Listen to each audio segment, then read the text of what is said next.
Welcome to Inside the Huddle on the Muskies Sports Network with Muskingum head football coach Logan, your number one source for all the latest news on the Fighting Muskies. Coach, tough game on Saturday at Baldwin Wallace. After the game and watching the film, what positives were you able to take out of that contest? Defensively, I thought our kids, played pretty well. They scored half of our points, and they did some things, pretty decent.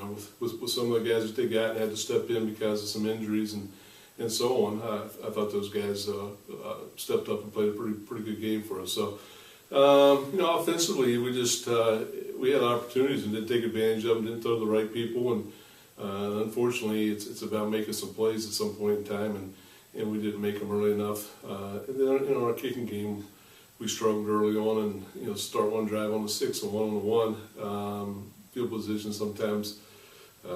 You just never get it back, so we got to do a little bit better job in our kicking game. You mentioned the defense having a nice production. A couple players on that side is Goggins and Barry, the linebackers, had good games for you. Can you talk about their play? Yeah, Zach, really stepped in and played a role for us at our Mike linebacker and truly did a nice job and had the interception for a touchdown return. And then Damon probably had the best game that he's played since he's been here, just a sophomore, but for us, had 52 production points, had 10 total tackles and 8 solos, and had a sack and a tackle for loss, and just stepped up and really in his first role as a starter for us, brought it on Saturday against BW. Yeah, this Saturday the Muskies traveled on to Wilmington to play the Quakers. New head coach there, Stacey Harrison. This marks the third road game in this early season. How hard has that been on the team?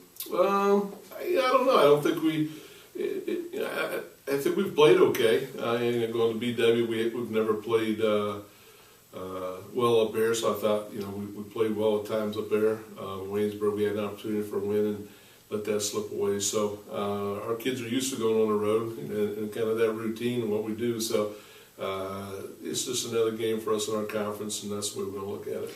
And the game will also be Wilmington's homecoming celebration. How do you prepare your team for the extra energy that the Quakers will bring to the game? Well, they're going to bring a lot. They got hammered last week, but you watch them on film offensively. I think they have the capabilities of putting some points on the board. Maybe one of the better receivers, wide receivers in our conference, and the quarterback threw for 409 yards, and they rushed for another 100 yards. So they did some productive things on the offensive side of the ball, and defensively, they're 3 up front kids. I think.